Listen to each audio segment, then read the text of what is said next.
안녕하세요 여러분. 오늘의 흥미로운 기사 내용은 왜 GPBOUND 바이알 출시, 더 저렴한 체중 감량, 약물 옵션 그리고 교사들은 직장에서 소진되고 있다에 관한 것입니다. 우선 좋아요 버튼을 누르고 채널 구독 및 알림 설정도 잊지 마세요. 여러분의 관심과 지지가 저희에게 큰 힘이 됩니다. 첫 소식은 체중 감량 치료제 시장에서 큰 이슈가 되고 있는 릴리의 새로운 전략에 대해 이야기해보려고 합니다. 많은 분들이 체중 감량을 위한 약물에 관심을 가지고 계실 텐데요. 특히나 이 약물의 가격에 대한 고민이 크실 겁니다. 그런데 최근 릴리가 GPBOUND라는 체중 감량 약물의 가격을 절반으로 낮출 수 있는 새로운 옵션을 발표했다고 합니다. 과연 어떤 내용인지, 그리고 여러분께 어떤 영향을 미칠 수 있을지 함께 살펴보겠습니다. 최근 체중 감량 약물 시장에서 큰 주목을 받고 있는 릴리의 GPBOUND, 많은 분들이 주사펜 형태로 이 약물을 알고 계실 텐데요. 이 GPBOUND가 이제는 새로운 바이알 형태로도 출시된다는 소식입니다. 이 새로운 형태는 기존 주사펜과는 달리 유리바이알에서 주사기로 직접 복용량을 뽑아내서 사용하는 방식입니다. 그런데 이 바이알 버전의 가장 큰 장점은 무엇일까요? 바로 가격입니다. 기존 GPBOUND 주사펜의 가격이 한 달에 $1,060에 달했지만 바이알 버전은 용량에 따라 $399 또는 $549로 절반 가격에 구입할 수 있습니다. 이렇게 가격이 절반으로 낮아진 이유는 바이알을 만드는 과정이 주사펜보다 훨씬 단순하기 때문입니다. 이는 곧 생산 비용을 줄이고 결과적으로 소비자에게 더 저렴한 가격으로 제공할 수 있게 된 것이죠.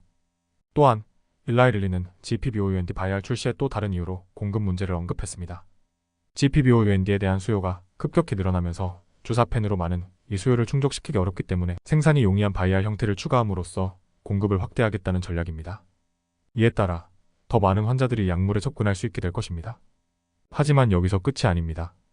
릴리가 바이알 형태를 출시한 또 다른 이유는 바로 복합제 약국에서 판매하는 저렴한 모조품에 대응하기 위함입니다.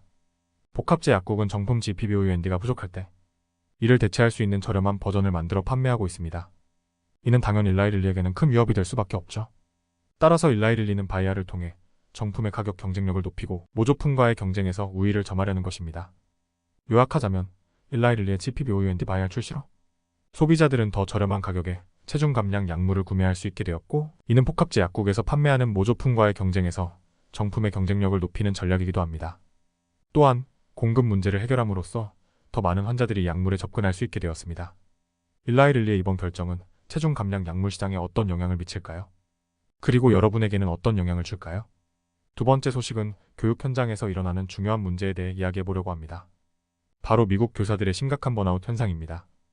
팬데믹 이후 많은 교사들이 직업에 대해 회의감을 느끼고 지쳐가고 있는데요. 이 문제는 단순히 미국에만 국한된 것이 아니라 우리나라 교사들에게도 시사하는 바가 큽니다.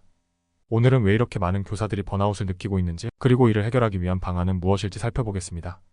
최근 월스트리트 저널의 보도에 따르면 미국의 교사들이 점점 더 큰 스트레스와 실망감을 느끼고 있습니다.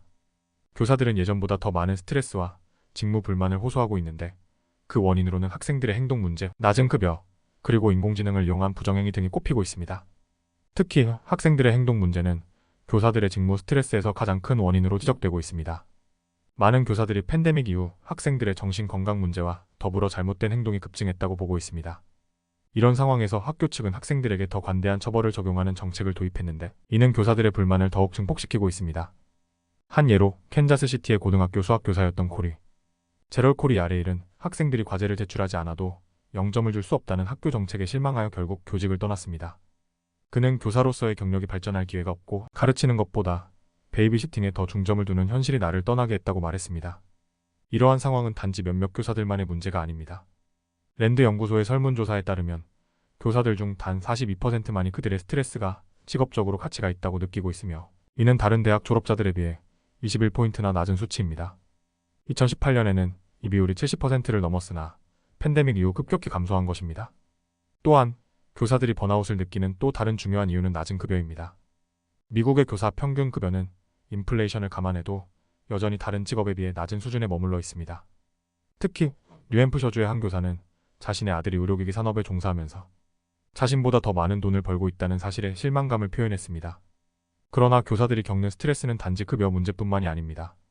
많은 교사들은 학교 행정 업무나 학생들의 비행을 관리하는데 지나치게 많은 시간을 보내고 있으며, 이는 결국 그들의 정신 건강에도 악영향을 미치고 있습니다. 오하이오주의 한 초등학교 특수교육 교사인 제시카 파우스트는 학생들의 학업적, 행동적 문제로 인해 교직을 떠나려는 생각까지 했다고 합니다. 다행히 그녀는 학교의 지원을 통해 업무량을 줄이고 다시 긍정적인 마음으로 교직에 임하고 있다고 합니다. 미국 교사들의 번아웃 문제는 단순한 개인적인 문제가 아닙니다. 이는 교육 시스템 전반에 걸친 문제로 학생들의 학습 환경에도 직접적인 영향을 미치고 있습니다. 우리나라에서도 교사들의 직무 만족도와 스트레스 관리에 대한 관심이 필요할 때입니다. 이러한 문제를 해결하기 위해서는 학교와 사회가 교사들을 더 잘 지원하고 그들의 목소리에 귀 기울여야 할 것입니다. 여러분은 어떻게 생각하시나요? 교사들이 겪고 있는 이 문제를 해결하기 위해 어떤 조치가 필요할까요? 오늘은 여기까지입니다. 다음 영상에서 더 유익하고 흥미로운 내용으로 찾아뵙겠습니다. 이 영상은 투자 의견이 아닙니다. 매우 감사합니다.